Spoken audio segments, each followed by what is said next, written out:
பிரியமானவர்களே, உங்கள் அனைவருக்கும் ஒரு வார்த்தையை நான் சொல்றேன். கர்த்தரை நம்புகிறவனோ செழிப்பான் என்று வேதம் சொல்லுகிறது.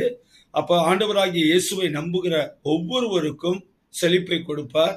யாரெல்லாம் கஷ்டப்படுறீங்களோ, வேதனை மத்தியில, பாடுகள் மத்தியில, வறுமையில் இருக்கீங்களோ, ஆண்டவராகிய இயேசுவை நோக்கி கூப்பிடுங்க, உங்களுக்கு அற்புதத்தை செய்வார். பாருங்க, ஒரு அந்நிய மனிதன் ஆபிரகாம் ஆண்டவராகிய இயேசுவை நோக்கி கூப்பிட்டார். ஆண்டவர் கூப்பிட்டு அவர் அழைத்து அவரை கொண்டு ஆசீர்வதித்தார். என்னவா ஆசீர்வதித்தார்? நான் உன்னை பெரிய ஜாதியாக்கி உன்னை ஆசீர்வதித்து உன் பேரை பெருமைப்படுத்துவேன், நீ ஆசீர்வாதமாய் இருப்பாய் என்று சொல்லி அந்த ஆபிரகாமை ஆண்டவராகிய தேவன் ஆசீர்வதித்து சகல ஜாதிகளிலும் மேன்மையாய் வைத்து இன்றைக்கும் விசுவாசத்தின் தகப்பனாய் ஆசீர்வதித்து உயர்த்தி வைத்திருக்கிறார்.